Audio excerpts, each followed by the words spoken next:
Hi everyone, Susan Webb here with IFAS Extension in Polk County, and today we're going to demonstrate how to create and lay a grid for square foot gardening.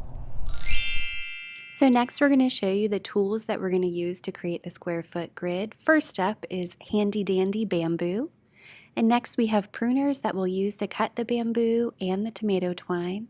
And here's the twine that we're going to use, and if you want to leave your grid out for a long time, make sure that it's weather resistant twine.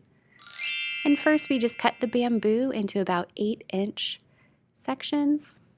Real easy, quick to do. And we're going to make our final cut. And there you go, we have bamboo stakes all done.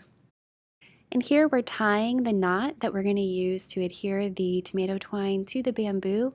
If you're going to leave this out, make sure you tie a sturdy knot. However, we're not going to leave ours out for a long time, so we're going to make an easy knot that we can take off quickly. And next we're just going to space out the bamboo a foot apart around the perimeter of the area for the square foot grid. You certainly can do the whole bed. We are just showing a portion of the bed right now for time's sake for this demo.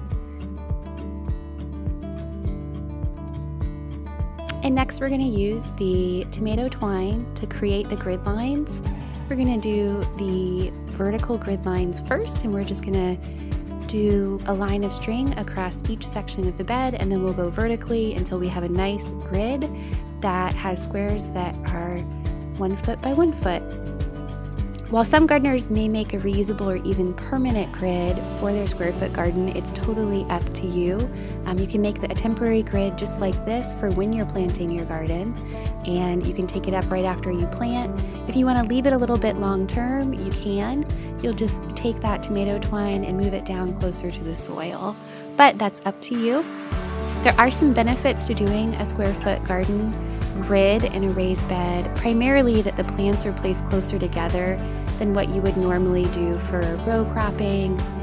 And this really allows you to get a higher yield of vegetables out of your garden in a small space. This can also help with weed control, since the closely growing plants create a shady canopy.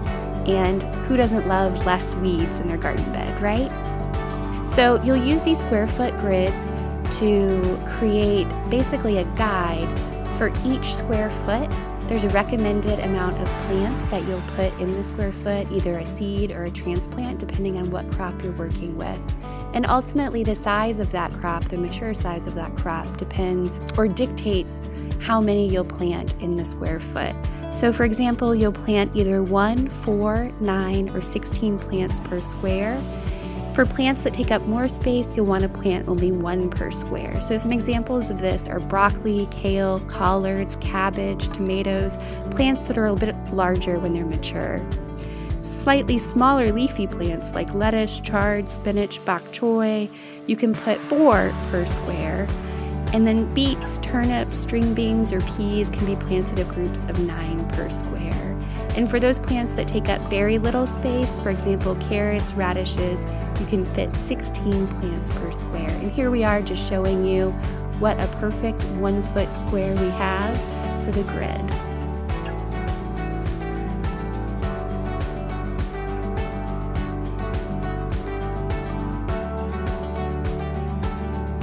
This is an example of another grid in another garden bed. And this was made by placing pieces of bamboo in a grid shape.